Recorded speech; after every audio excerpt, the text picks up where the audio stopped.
noite, irmãos. Graça e paz. Boa noite aos que nos assistem também pelas redes sociais.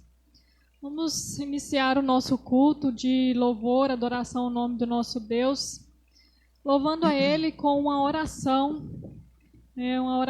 de adoração ao nome dEle, porque sabemos que Ele é o Deus que merece toda a honra, toda a glória e toda a adoração. Quero pedir ao nosso irmão Wirley que venha fazer essa oração de adoração ao nome do nosso Deus. Amém. Senhor nosso Pai, o nosso querido Deus, nós queremos te louvar nessa noite, queremos agradecer ao Senhor por essa oportunidade que o Senhor nos dá de estarmos aqui na tua casa. Deus, nós estamos aqui, Senhor, para honrar e glorificar o teu santo nome. Nós agradecemos pelo ar que estamos respirando, por essa graça, Senhor, que é de estarmos aqui, podemos louvar ao Senhor e ouvir da tua palavra.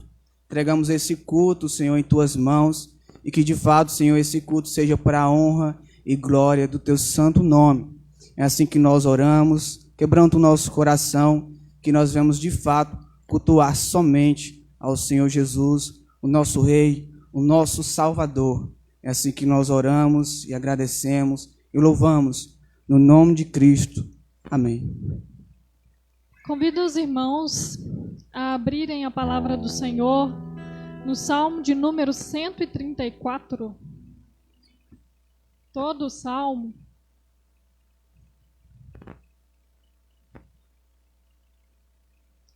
Salmo de número 134. Convocando ao culto vespertino. É um cântico de romagem. E ele vai falar assim: Bendizei ao Senhor, vós todos, servos do Senhor, que assistis na casa do Senhor nas horas da noite. Erguei as mãos para o santuário e bendizei ao Senhor. De Sião te abençoe o Senhor, Criador do céu e da terra. Aqui nós podemos ver, o último cântico aqui de romagem, e alguns estudiosos falam que este era o cântico final ali das pessoas já estar voltando para a casa deles. Eles iam a Jerusalém levar suas ofertas, fazer ali os sacrifícios, e aqui eles já estavam voltando para as suas casas. Seria o último culto ali em Jerusalém. E aí, por isso que eles falam, aqui no versículo de número 3, como se fossem os sacerdotes, os levitas, falando aqui: de Sião te abençoe o Senhor, Criador do céu e da terra. Que nós possamos também, bendizer ao nome do Senhor, por estar aqui, na casa do Senhor, nessa hora, para adorar o santo nome dele. Vamos louvar o nome do Senhor com o hino de número 21 do nosso inário presbiteriano. Ao Deus de Abraão louvai.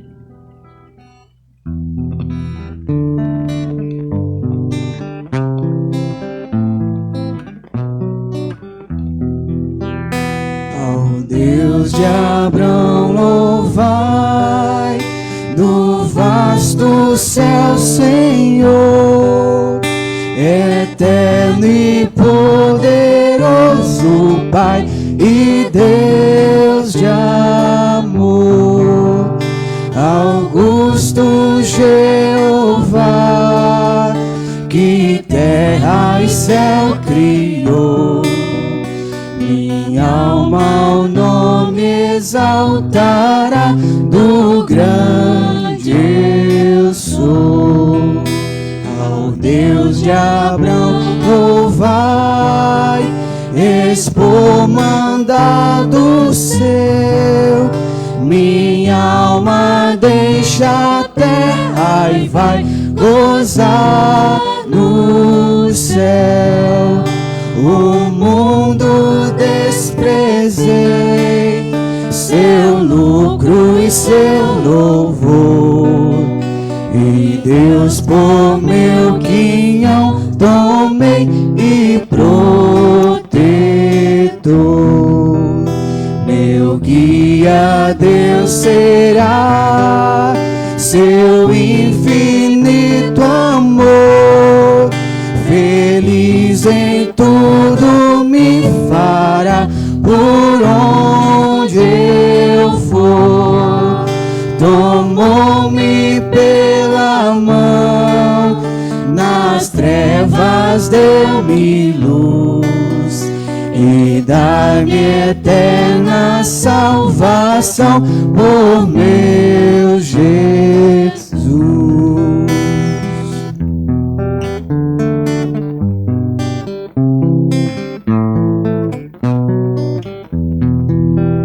Meu Deus por si jurou, eu nele confiei, e para o céu que preparou eu subirei. Sua face eu hei de ver, confiado em seu amor, e para sempre engrandecer meu Redentor. Amém. Ainda convido a igreja, vocês que nos assistem, a abrir a palavra do Senhor no Salmo de número 130. Salmo de número 130. Nesse momento tão especial agora, momento de confissão, de colocar a nossa vida diante do altar do Senhor, né, mostrando que nós somos pessoas falhas, vamos estar lendo esse salmo com bastante atenção. Das profundezas clamo ao Senhor. Das profundezas clamo a Ti, Senhor. Escuta, Senhor, a minha voz. Estejam alertas os Teus ouvidos às minhas súplicas. Se observares, Senhor, iniquidade, quem, Senhor, subsistirá? Contigo, porém, está o perdão, para que te temam. Aguardo o Senhor. A minha alma o aguarda. Eu espero na sua palavra. A minha alma anseia pelo Senhor, mais do que os guardas pelo romper da manhã. Mais do que os guardas pelo romper da manhã. Espere, Israel, no Senhor, pois no Senhor há misericórdia. Nele, copiosa redenção. É Ele quem redime a Israel de todas as suas iniquidades. Em uma outra versão, parte desse salmo fala assim, o versículo de número de 1 até o 4 vai falar: das profundezas do desespero, Senhor, clamo a Ti. Escuta minha voz, ó Senhor, dá ouvido à minha oração. Senhor, se mantivesses um registro de nossos pecados, quem, ó Senhor, sobreviverá? Tu, porém, ofereces perdão para que aprendamos a te temer. E mostrando no versículo de número 8, né? É Ele quem redime a Israel de todas as tuas iniquidades. Podemos falar, né? É Ele quem redime os seus, a sua casa, né? Nós aqui, de todas as nossas iniquidades. E é interessante, né? O salmista, ele, no versículo de número 1, ele fala: clamo a Ti, mostrando, né? Que ele foi na pessoa certa, clamar, né? Clamar ao Senhor e não a outros deuses, né? Que não há outro Deus, né? Que possa redimir, que possa nos redimir, mas somente Deus, né? Que mandou Jesus Cristo para nos redimir, para nos salvar, né? Essa grande misericórdia, a copiosa redenção sobre nós. Que nós possamos ter um minuto de oração silenciosa, né? Colocar diante do Senhor seus pecados, os nossos pecados. E logo após um minuto de oração silenciosa, eu quero pedir a nossa irmã Meire que venha agradecer, sim, ao nosso Senhor, porque Ele ouve né, a nossa oração, a nossa confissão diante dele.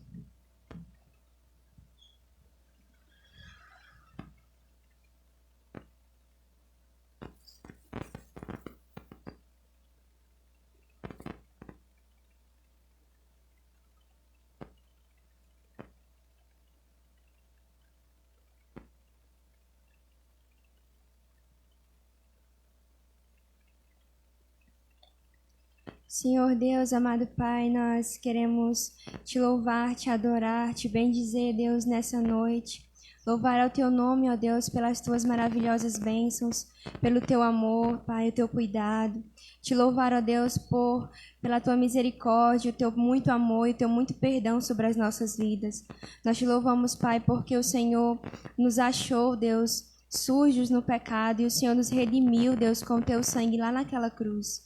Nós queremos te louvar, ó Deus, porque o Senhor tem sido bom, ó Deus, para conosco, pecadores.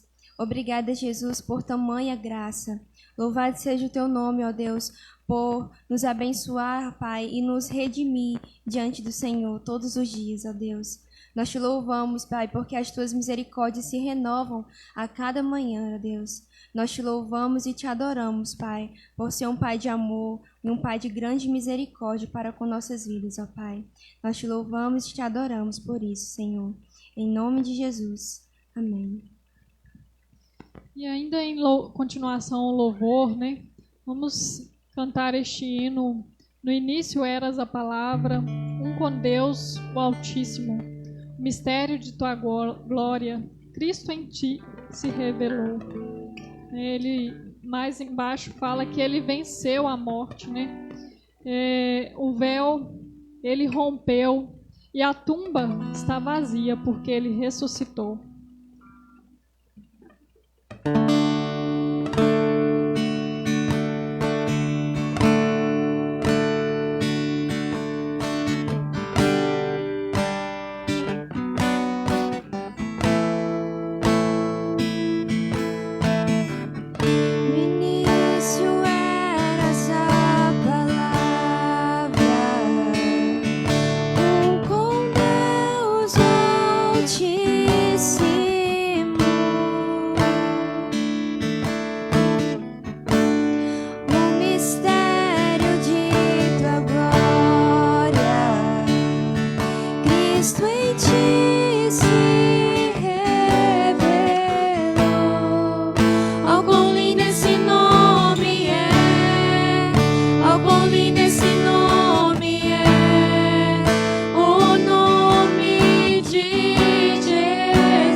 que tudo Ele é.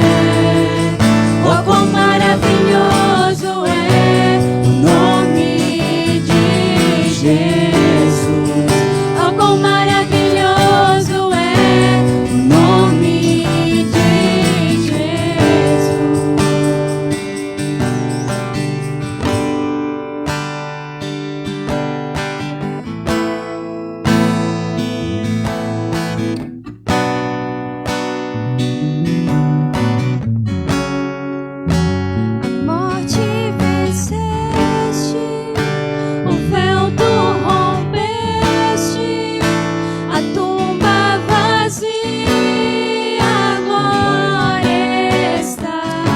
venceu a morte, Senhor. O céu te adora. Aleluia, Senhor, louvado seja o teu santo nome. Proclama tua glória. Porque o Senhor venceu a morte, Senhor, e não há nada que nos separe de Ti. Obrigado, Senhor.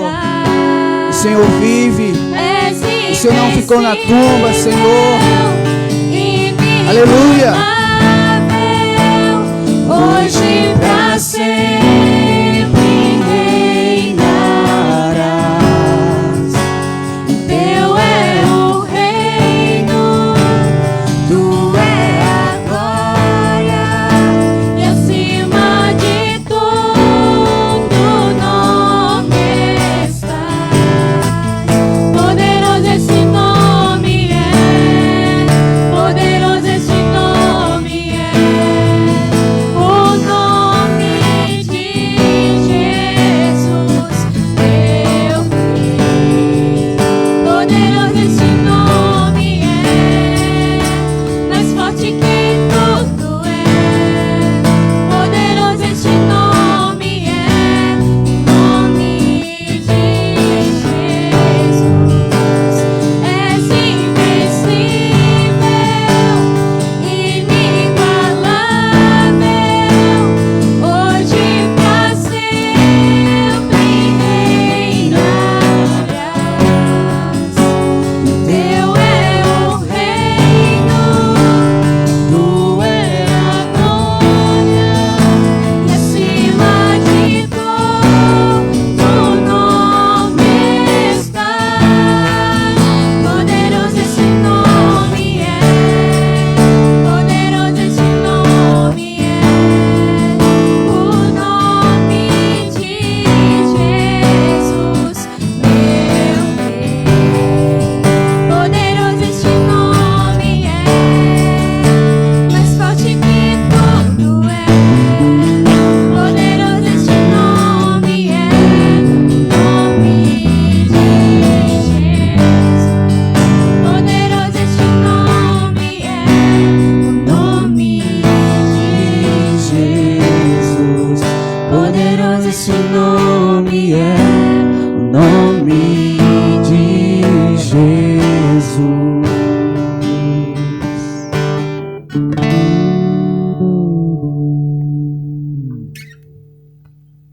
Nome todo-poderoso, né, do nosso Deus. E ainda vamos continuar este momento de louvor e adoração ao nome do nosso Deus. Quero convidar a igreja a colocar-se de pé. Vamos também estar bem alegres, né, com as nossas palmas, louvando o nome do nosso Deus. Este também é o momento das entregas dos dízimos e as ofertas para a casa do nosso Deus. Sempre em frente.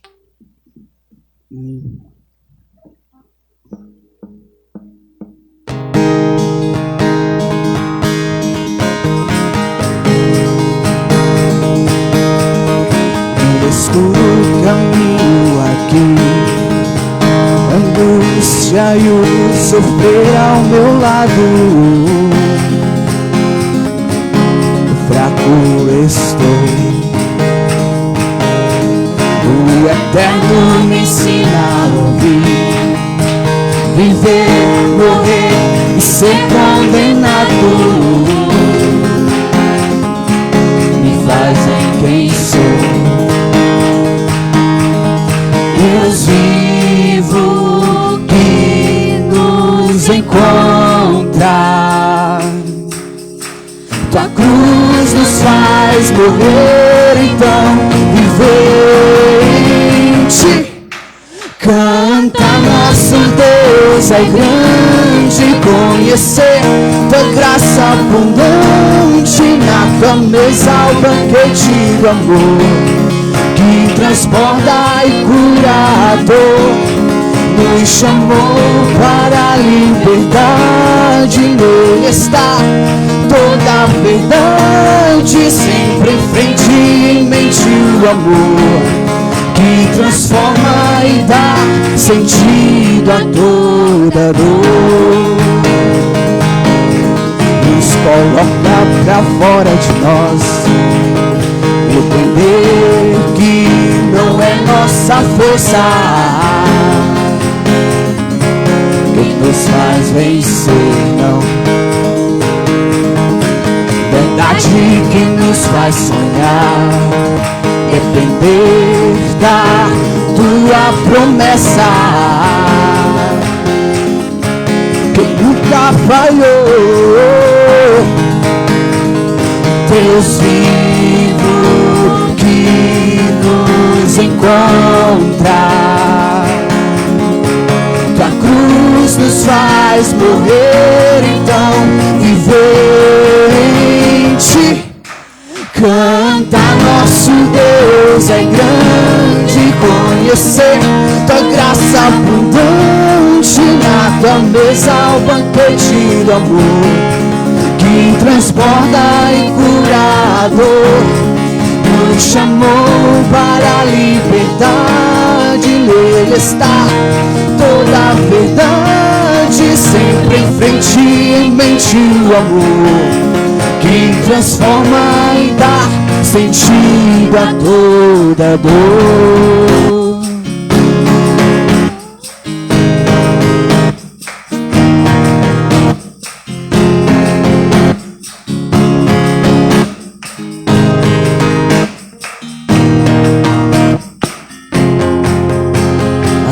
Aquele que é fiel, glorioso, antes do tempo é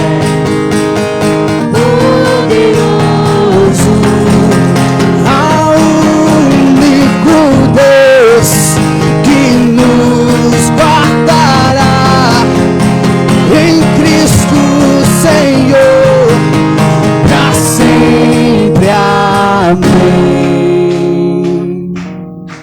Canta, nosso Deus é grande, conhecer tua graça abundante na tua mesa, o banquete do amor, aleluia, e transforma e cura a dor.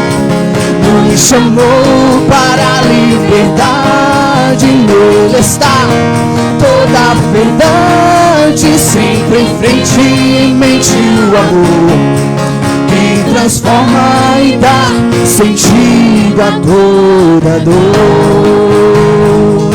Aleluia, Senhor, louvado seja o teu santo nome. Amém. Podeis sentar, irmãos. E ainda o último louvor, como este mês é o mês da família, nós então vamos entoar este louvor, né? Todo o mês é voltado para o mês da família. Esse hino, ele fala: a família é um projeto de Deus, algo que Ele planejou para nós, o exercício do amor que vem do trono do Senhor. Que vocês também possam prestar atenção neste louvor maravilhoso e aprender um pouco conosco e cantar conosco também.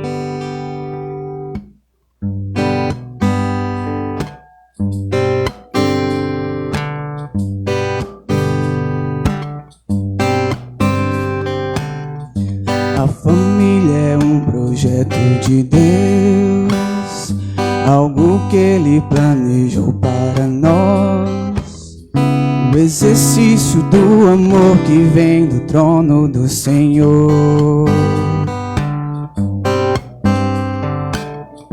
Pai que com a autoridade do lar estende as mãos e abençoa os seus. Mãe que é um exemplo de mulher de Deus.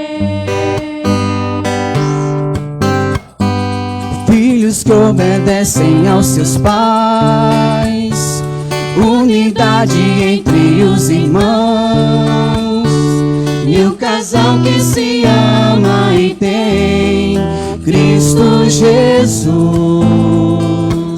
em primeiro lugar. O inimigo não pode apagar o que o Senhor instituiu. O meu rei é quem age por mim, me minha família pertence a ti. Vem, restaura o que precisa ser tocado por tuas mãos, Senhor. Que tua graça se renova em mim e também no meu lar.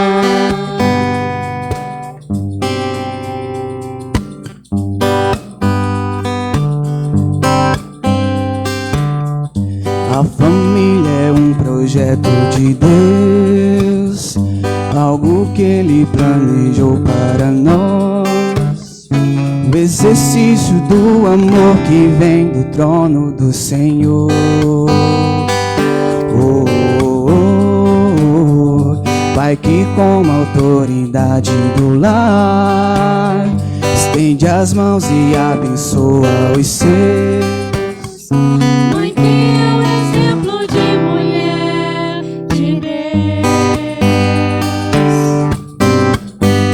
Filhos que obedecem aos seus pais, unidade entre os irmãos, e um casal que se ama e tem Cristo Jesus em primeiro lugar. O inimigo não vai apagar o que o Senhor instituiu. O meu rei é quem age por mim.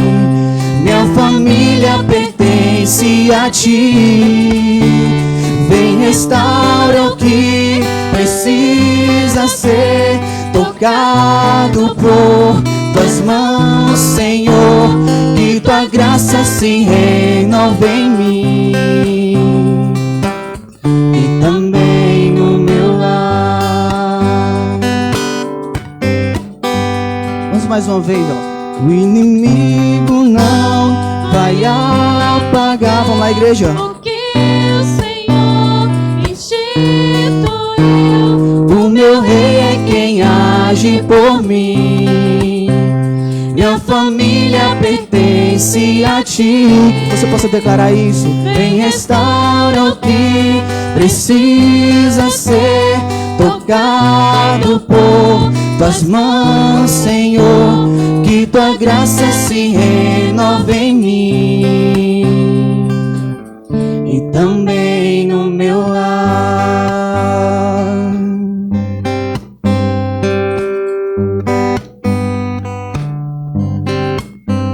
Meu lar. Amém.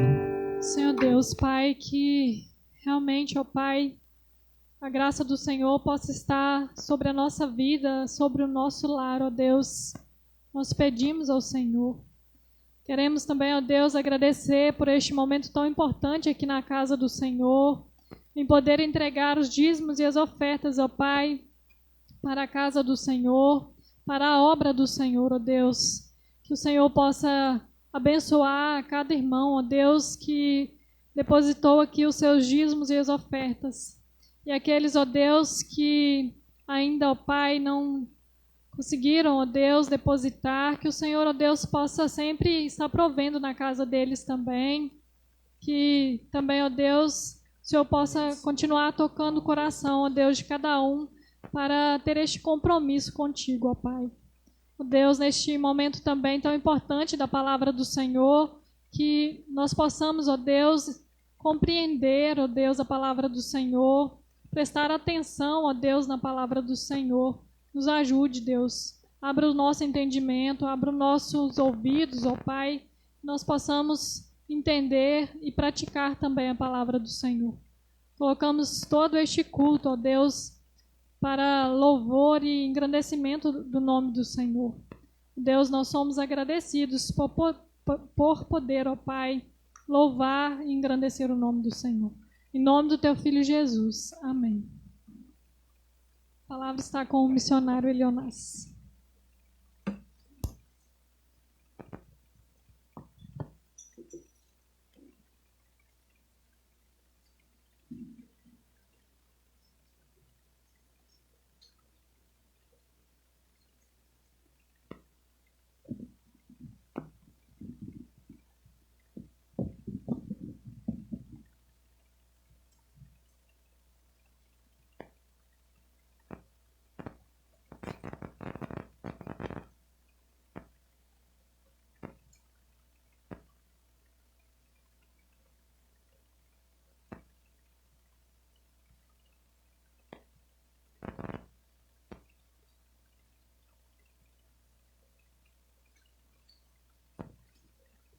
Essa máscara agora fica que nem aqueles lencinhos que as pessoas tiram, né?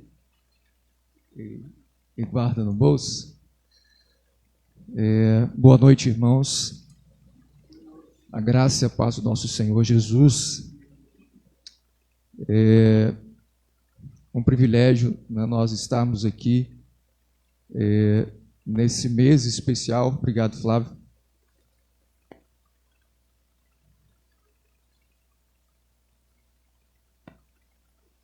Para falar de também um assunto entre todos, né, que são especiais da palavra do Senhor, mas esse que é de grande relevância, que é sobre a família.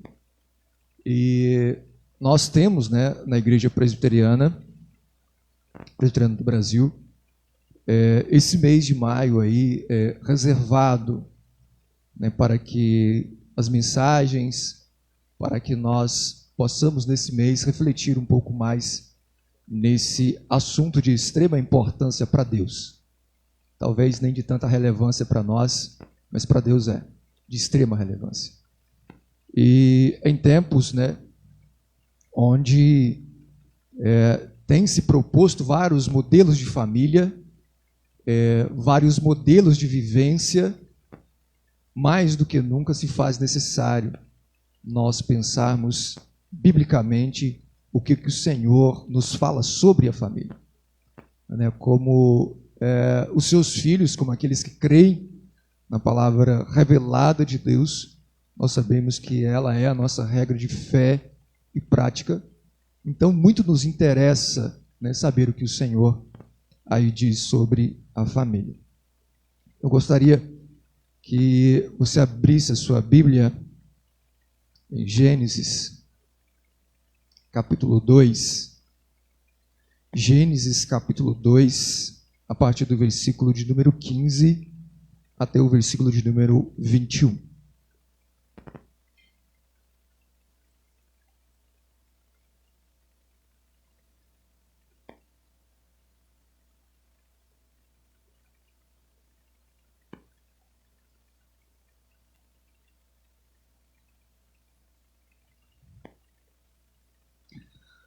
Assim nos diz a palavra do nosso Deus.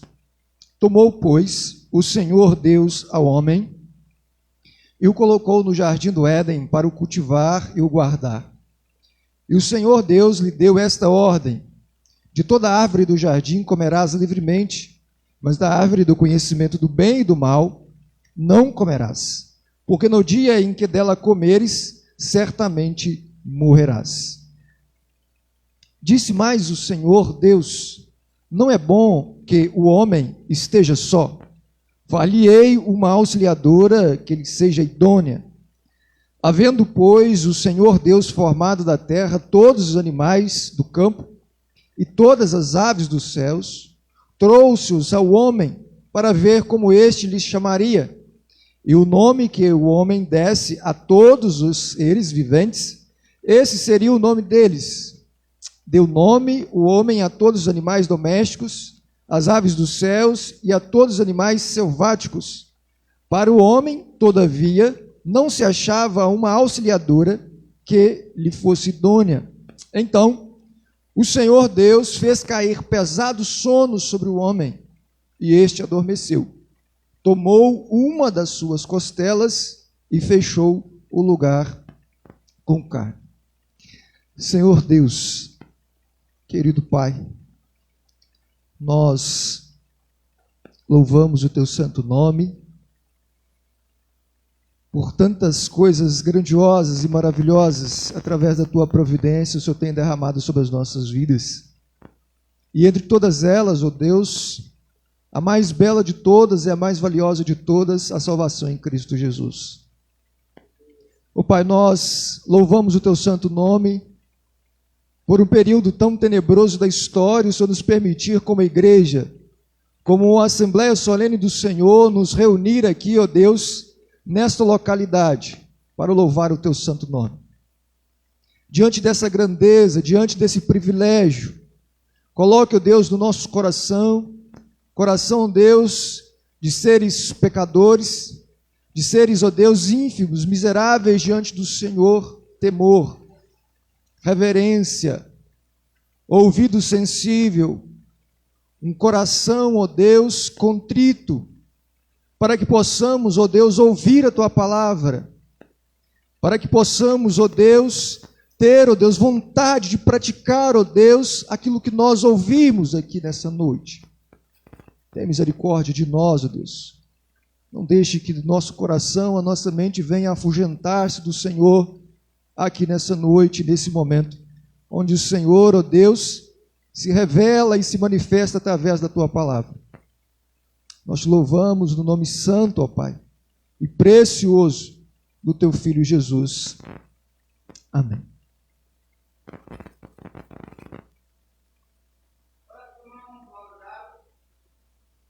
Pode tomar.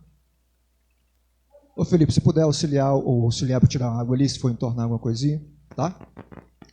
Auxiliar ele ali, se for preciso. Pode tomar água à vontade. Meus queridos, eu não sei se vocês já pararam para prestar atenção em jogos, em competições transmitidas pelas mídias. Normalmente eles repetem os chamados melhores momentos. E os melhores momentos, eles têm justamente a intenção, né, de trazer ali à memória lances que foram, assim, de certa forma, espetaculares. E quando nós olhamos para o capítulo 2 de Gênesis, é repetido aqui, né, as cenas, parte daquilo que é descrito no capítulo 1, sobre a criação do homem. Deus então traz aqui à memória justamente esse fato para que nós possamos rever através da cena da criação, esse evento especial, no qual não só nós podemos ver que o homem ele veio a existir, não só pelo poder da palavra criativa de Deus, mas o homem também ele veio a existir pela própria mão de Deus e pelo sopro de Deus. É muito interessante quando nós observamos essa cena. E essa cena repetida traz também um foco especial sobre o diferencial que Deus dá à primeira instituição, o casamento. Quando olhamos para o capítulo 1 aqui, vamos encontrar ao menos 3 propósitos para a criação da humanidade: refletir, reproduzir e representar a imagem e a glória de Deus. E quando nós olhamos para o capítulo 2, nós vamos ver também um dos propósitos específicos aqui que o Senhor quer nos mostrar através do relacionamento do casal, que é também refletir a imagem de Deus. Aquele ao qual nos criou, aquele ao qual, como o autor aqui mesmo ressalta, né, usou as suas próprias mãos ali numa linguagem do autor para nos fazer, para trazer a vida. Primeiramente, como um casal reflete a imagem de Deus? Talvez seria essa uma pergunta, né? Como eu e Natália, como nós refletimos a imagem de Deus? Um casal reflete a imagem de Deus quando ele desempenha o papel, o propósito para o qual o Senhor os criou e os uniu como instituição. Tem um autor que diz assim como as pessoas divinas da Trindade, Deus Pai, Deus Filho e Espírito Santo, possuem distinções de atuações dentro da Trindade, os interrelacionamentos humanos básicos da sociedade, relacionamento conjugal, familiar, eclesiástico, empresarial, governamental, também exigem uma ordem de autoridade e de função. Ou seja, do mesmo jeito que nós olhamos para a Trindade, para Deus Pai, Deus Filho e Deus Espírito Santo, nós também olhamos e devemos olhar para as constituições básicas da sociedade e enxergar também, né, esses princípios da Trindade têm que ser aplicados também aos nossos relacionamentos. Meus queridos, que nada possa abster vocês de prestarem atenção, que o Senhor esteja no controle das suas mentes. Gênesis 2, do versículo 2 ao versículo 14, mostra que há algumas coisas interessantes, como Deus ele se envolve na criação do homem. O autor diz que Deus chega, de certa forma, numa linguagem, né, popular, a sujar as suas próprias mãos, para fazer o homem diferente das outras coisas, né? Deus ele ali envolve num ato totalmente diferente para que o homem fosse constituído. O Senhor sopra o fôlego de vida nas narinas do homem. Deus o coloca em um jardim propício, rico e fértil, feito especialmente para o homem. E percebemos que nesse jardim, algo que hoje é tão condenado, né? Quando nós chegamos na segunda-feira, as pessoas dizem, meu Deus, uma segunda-feira. Nós vemos que Deus criou o homem e Ele criou também o trabalho como algo bom, algo ao qual o homem deveria se deleitar. E ainda no versículo 18 do capítulo 2, nós vemos aqui a única coisa que até então não era boa. Interessante, havia algo na criação ainda, que se nós observarmos de uma ótica diferente, havia algo ali que não era ainda bom. E é interessante, havia a solidão do homem. Ele estava só. Então, mediante tudo aquilo que estava ali, mesmo Deus criando todas aquelas coisas perfeitas, nós percebemos que faltava ali alguma coisa para o homem ter um relacionamento ali de ordem ontológica, que é do mesmo ser. Faltava ali ao homem algo que ele pudesse relacionar e que fosse do mesmo ser, do mesmo produto do que ele. Por isso, ainda nem tudo era assim bom, porque havia a solidão.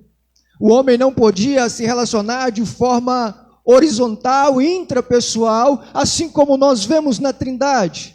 Esse relacionamento de Deus Pai, de Deus Filho e do Espírito Santo.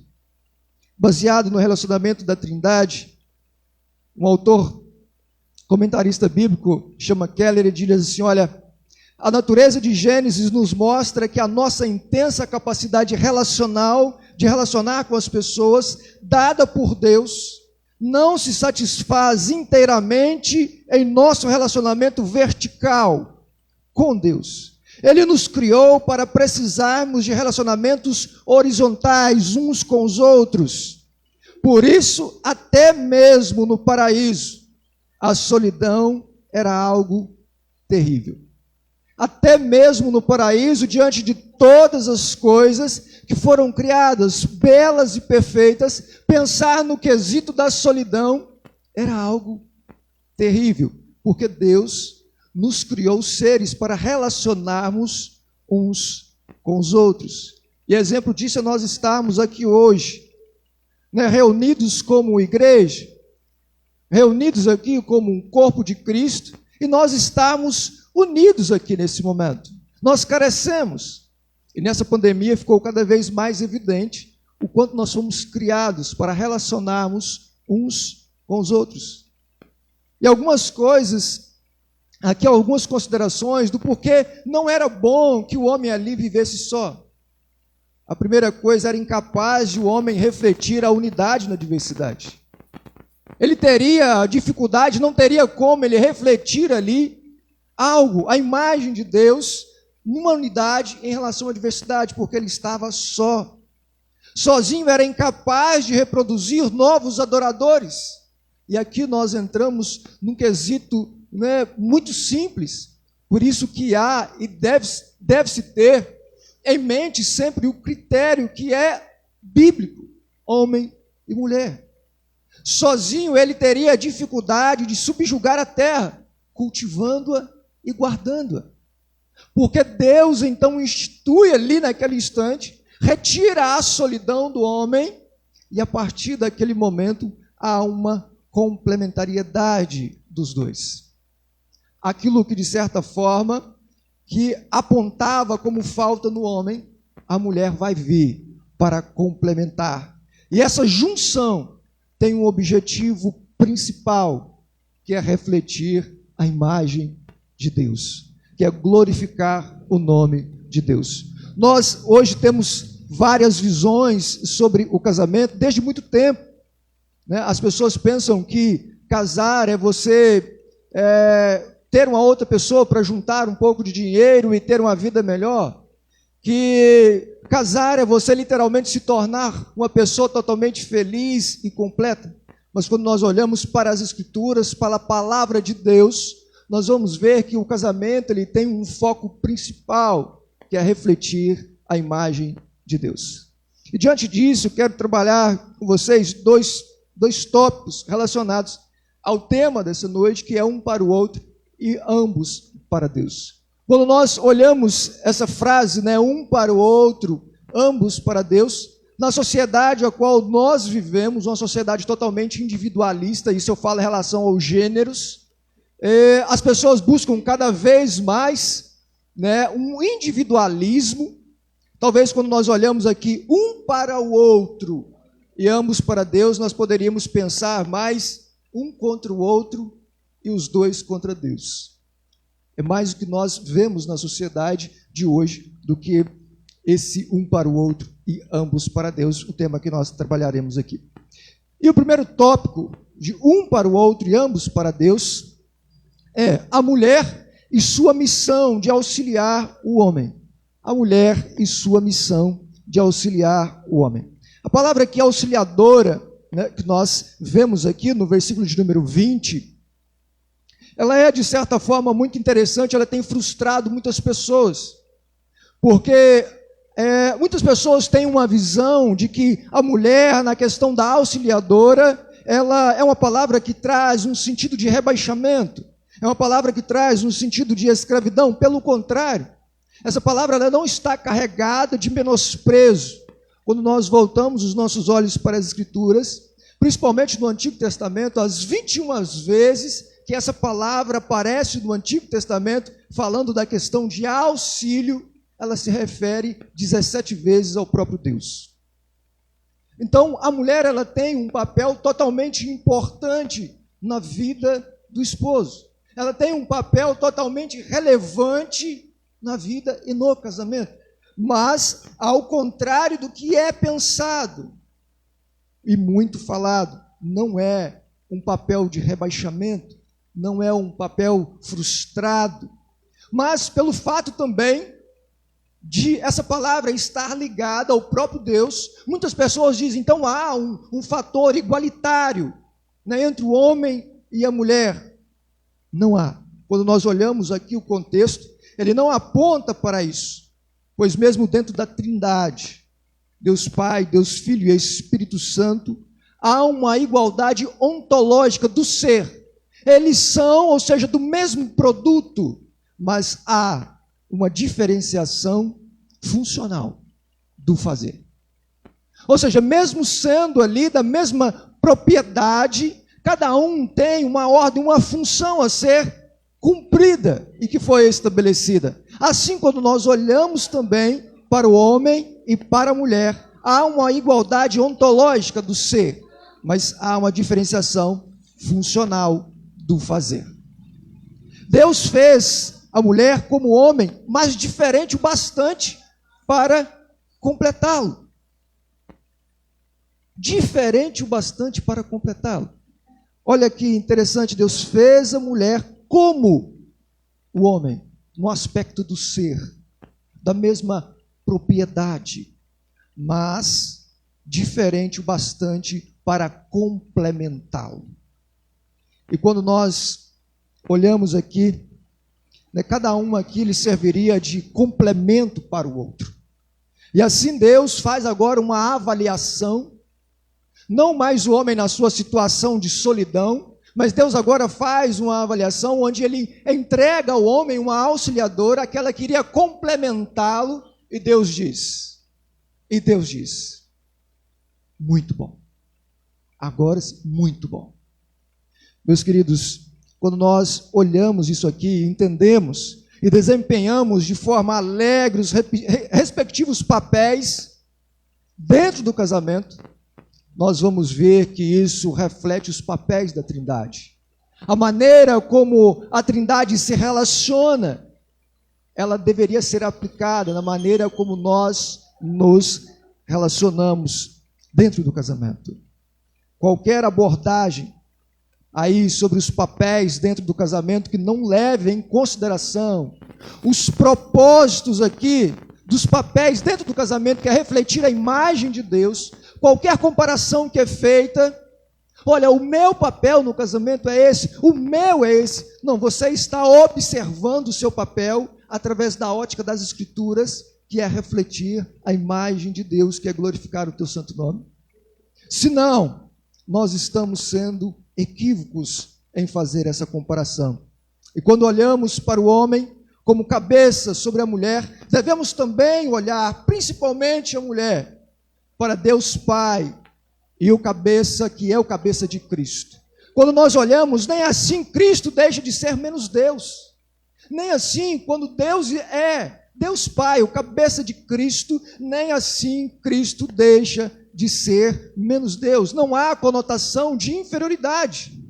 Há uma igualdade do ser ontológica, mas há uma diferenciação de funções sem haver inferiorização. Sendo assim, temos na Trindade a base do relacionamento de submissão, sem inferiorização. Assim deveria ser a maneira que o homem deveria olhar para lidar com a sua esposa. No quesito de olhar para o relacionamento da Trindade, Deus Pai, como que ele relaciona com Deus Filho, sem uma questão de inferioridade, de tratar com inferioridade. Se cumprimos nossos papéis no lar, preencheremos o que falta no cônjuge e nos complementaremos, refletindo assim a imagem e a glória de Deus. Quando duas pessoas se casam, juntos podem complementar uma ao outro, de tal forma que melhor realizem o trabalho para o reino. Agora, o nosso jardim é o mundo. O que nós devemos subjugar e governar é o mundo. Está aí, mas é necessário que um complemente o outro. Quando duas pessoas se unem, Deus usa seus pontos contrários. Após a queda, Deus usa esses pontos contrários. Eu sempre falo, com alguns casais, olha, o pecado que há em mim, ele serve para afiar aquilo que Deus quer afiar na Natália. E o pecado da Natália, Deus usa para afiar o pecado que há em mim. E assim nós vamos crescendo em santidade, nós vamos aproximando de Deus e usando nosso casamento para glorificar a Deus. No casamento somos impelidos pela diferença a enxergar os pontos cegos, os pecados, e corrigi-los para tornarmos mais parecidos com Cristo. Então você, mulher, quando você olhar, você está para complementar o seu esposo, e há aí uma diferença. A segunda coisa, um para o outro e ambos para Deus. A mulher completa o homem no cumprimento de sua missão. A mulher completa o homem no cumprimento de sua missão. Como é percebido no texto que nós lemos, a solidão impediria o homem aqui de cumprir a sua missão, de subjugar a terra, de cumprir aquela ordem a qual o Senhor tinha dado, de agir como mordomo, pois ele não tinha nenhuma auxiliadora idônea, aquela que poderia o ajudar. E é tão interessante porque ele não produziria aqui adoradores, aqueles que ajudariam também na subjugação da terra. Então, por causa da solidão, o homem era impedido de cumprir essa missão. Então a mulher tem essa responsabilidade de auxiliar, de completar o homem no cumprimento da sua missão. E olhando para esse texto de forma lógica, para uma citação de Paulo, em 1 Timóteo 2,13, nós vemos que Deus cria o homem e depois cria a mulher para o homem. Para para o homem. Nesse sentido, o homem foi criado para governar a terra e a mulher para ser a sua auxiliadora idônea. Mas hoje, os papéis, de certa forma, estão querendo se inverter. Não, meus queridos, o homem ele foi criado para sair, para trazer o provimento, independente do que aconteça. Ele tem essa prioridade ordenada pelo Senhor. E a mulher tem ali o papel complementar. Isso quer dizer que ela não pode trabalhar? Não. Mas o papel prioritário de sustentar a casa, de sustentar as coisas ali, principalmente financeiramente e espiritualmente, a responsabilidade é do homem. E não é inferior, um não é inferior ao outro, mas cada um foi criado para desempenhar um papel diferenciado. E as lutas e as dificuldades que muito acontece hoje é justamente pelo fato da mulher e do homem não entender o papel para o qual eles foram criados. Eu falo de pessoas da fé. Eu não falo de pessoas que não têm o conhecimento, mas de pessoas da fé que têm o conhecimento, que têm as escrituras como regra de fé e prática e não sabem ou não querem conduzir a sua vida dentro do propósito ao qual o Senhor estabeleceu como esposa e o propósito que o Senhor estabeleceu como esposo. Dr. David, que é um dos comentaristas aos quais tirei esse sermão, ele tem uma visão da seguinte maneira, que Deus preparou como um audiovisual. Ali, quando Deus, nos versículos 19, quando fala que toda a criação foi chamada por Deus diante do homem, para que ele então pudesse dar nome, um a um. Então, a partir do momento que o homem dá o nome um a um, o final do versículo 20 vai dizer o seguinte: todavia não se achava uma auxiliadora que lhe fosse idônea. O Dr. David, ele vai dizer que, então, o homem, ele percebe ali que ele está só. Há uma solidão. Mas há um pensamento contrário a esse, que não é o homem quem percebe, que não é o homem quem age através, vendo a solidão, mas é Deus, como está expresso no versículo 18. Deus diz: não é bom que o homem esteja só. Far-lhe-ei uma auxiliadora que lhe seja idônea. O Senhor, de forma graciosa, o Senhor vê a solidão do homem, o Senhor percebe a solidão do homem. Ele diz, então, não é bom que o homem esteja só, far-lhe-ei uma auxiliadora que seja idônea. E entre esses dois pontos de vista, um achando que foi o homem que sentiu a solidão, e o outro que Deus percebeu a solidão, há algo aqui que entra de forma conciliar entre as duas visões. Deus age de forma graciosa com o homem, retirando dele a solidão, providenciando para ele uma auxiliadora, uma amiga, uma companheira. E nesse oposto que Deus providencia, que é aqui o sentido, que é a ideia de idônea, aquela pessoa que ajuda, aquela pessoa que complementa. Quando nós olhamos para esse oposto, e esse exemplo de relacionamento aqui, vemos que um precisa do outro, mas de modo diferente. Eu preciso da Natália e a Natália precisa de mim, mas é de modo diferente. O homem precisa de ajuda e a mulher precisa de ajudar. O homem, ele carece de ajuda e a mulher carece de ajudar. Nós, conversando sobre isso aqui, nós fizemos umas comparações bizarras nesse sentido, que nós avaliamos, e que não cabe aqui, mas nós avaliamos, e verdadeiramente, no fundo, é isso que está. O homem, ele aqui, literalmente precisa de ajuda, e a mulher precisa o ajudar. O mandado de subjugar a terra ainda vigora, meus queridos. E o homem não pode cumprir essa ordem de forma isolada sem a mulher. De maneira alguma, como nós vimos que nós fomos criados para ter relacionamentos interpessoais, de maneira alguma o homem pode cumprir aqui a sua função de subjugar a terra sem o auxílio, sem a ajuda dessa auxiliadora idônea, aquela que complementa. O marido é chamado a trabalhar, mas também a receber a ajuda da esposa. Assim, a esposa é chamada a trabalhar por meio do serviço dele. O marido está orientado para o trabalho e a esposa orientada para o marido. Olha aqui, que assunto controverso para o século ao qual nós vivemos. Preste atenção. Assim a esposa é chamada a trabalhar por meio do serviço do esposo. O marido está orientado para o trabalho. É aquele que sai, é aquele que providencia, é aquele que é responsável. E a esposa é orientada através do marido. Olha, isso deve ser vivenciado por nós, que somos casais da fé, por nós que entendemos essa responsabilidade. E há uma ilustração perfeita para que nós possamos entender a questão da auxiliadora idônea, daquela que complementa. Ele usa o exemplo das nossas mãos.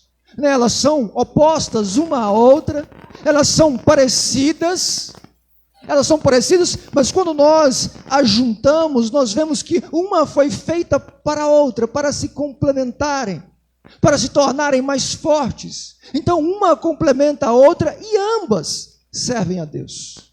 E assim é no casamento. Deve ser no relacionamento. Um complementa o outro e ambos servem a Deus. No mundo caído e contaminado pelo pecado ao qual nós vivemos, é claro que não encontraremos alguém que fecha perfeitamente e casa perfeitamente como esse exemplo. Não, nós não vamos ver. Até por causa mesmo do nosso ego, que desejamos a pessoa perfeita, que desejamos alguém que não vai nos exigir mudanças e que nós possamos exigir deles todas as mudanças possíveis. Mas devemos reconhecer que a partir do momento, meus queridos, que nós casamos, começa uma transformação na nossa vida. Mas isso não é desculpa para nenhum de nós dizermos que o outro mudou ao certo ponto de nós abandonarmos, de nós separarmos. Por quê? Porque a aliança conjugal, a aliança que é feita diante de Deus, porque o que importa de fato e de verdade, nós vivemos no mundo social e precisamos respeitar as leis, mas o que importa de fato e de verdade é a aliança que nós fazemos diante de Deus. E a aliança que nós fazemos diante de Deus, ela dá liberdade para que as mudanças ocorram dentro do nosso casamento. Para que, se você casou com uma pessoa que era extremamente alegre, se no período da vida ela se torna ranzinza, chata, a aliança eterna que nós temos com Deus, exemplificada no casamento, nos dá liberdade para que nós possamos suportar e superar essas diferenças, sem pensar na separação. Mas é necessário termos a ideia dessa aliança, desse amor incondicional. E as considerações finais relacionados um para o outro e ambos para Deus.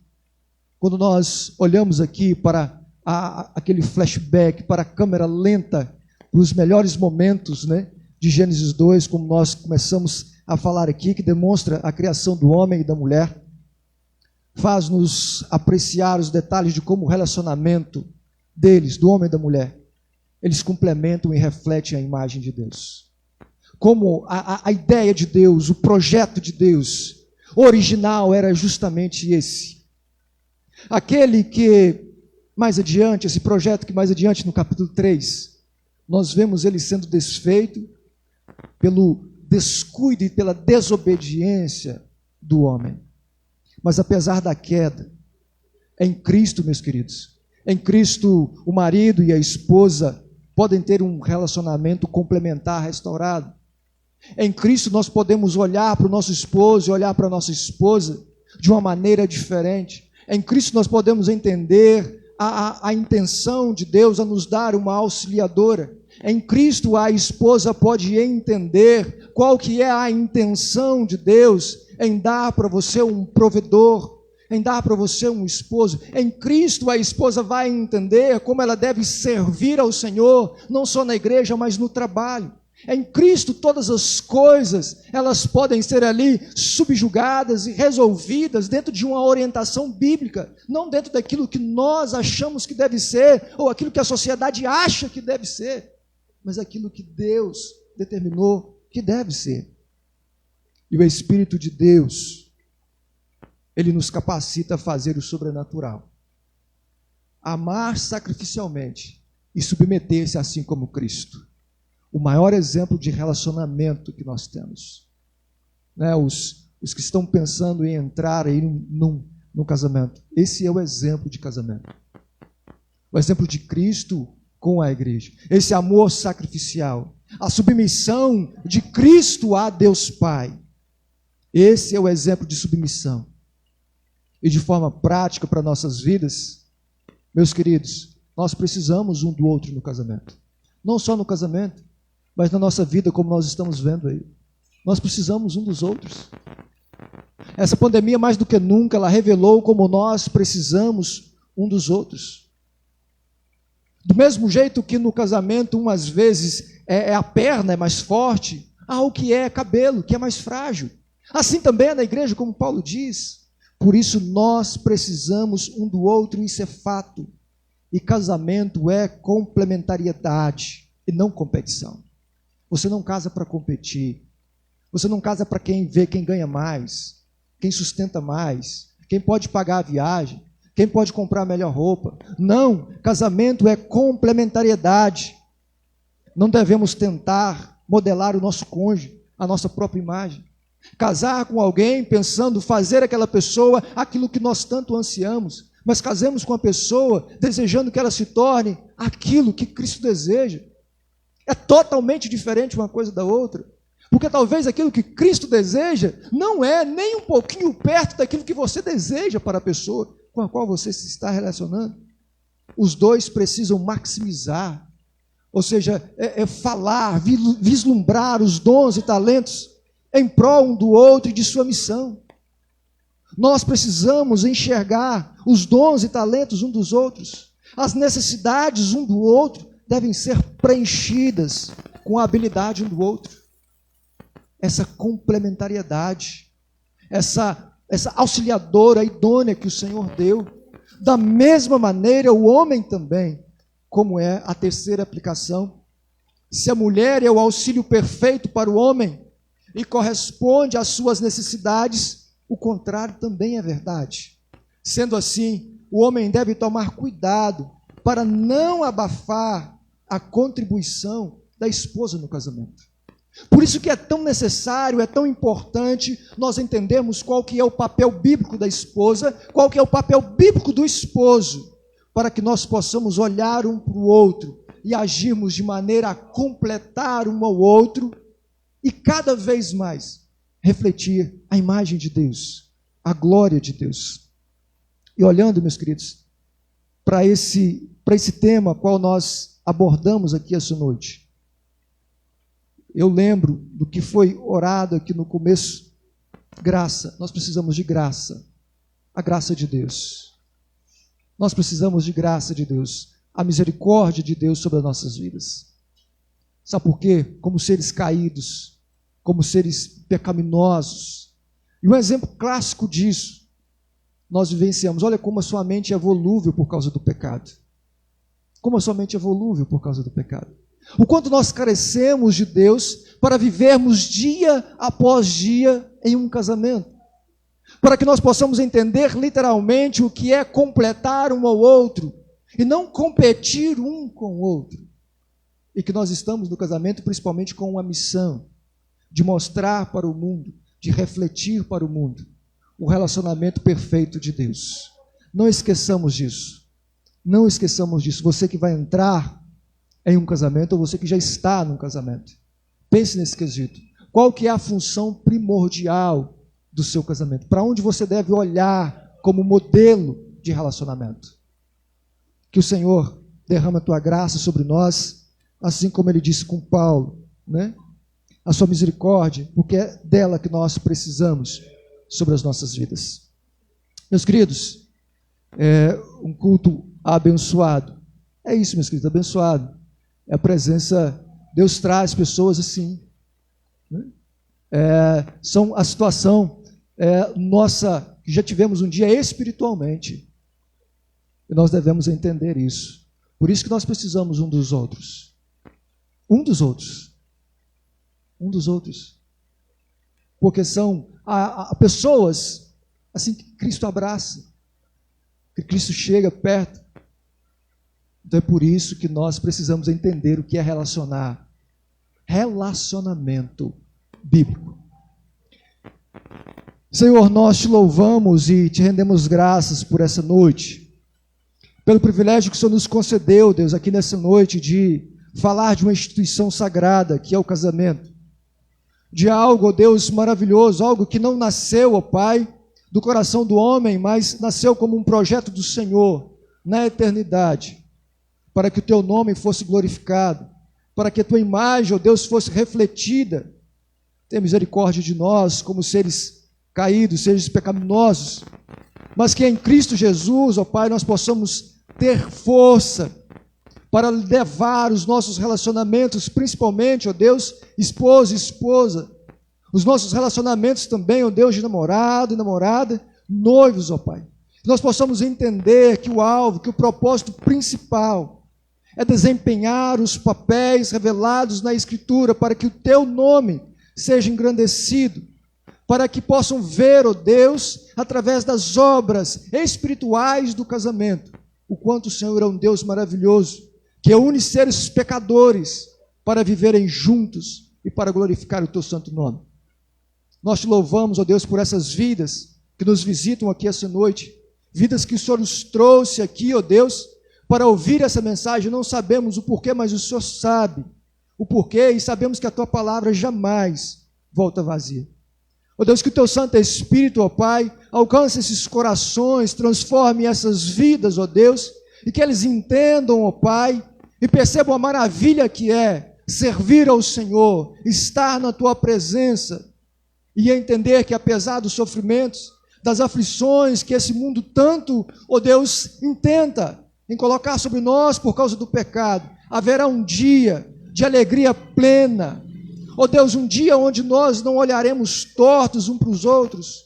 Um dia, ó Deus, onde nós teremos um relacionamento plenamente restaurado em Cristo Jesus.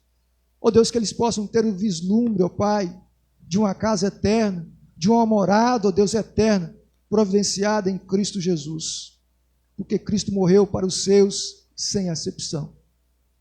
Nós te louvamos, ó Pai, e pedimos ao Senhor um coração sensível à tua palavra e a necessidade, principalmente, de enxergar um ao outro, de enxergar os outros da maneira assim como Cristo enxerga.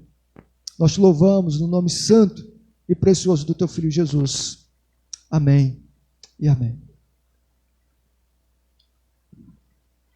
Muito obrigado pela visita de vocês.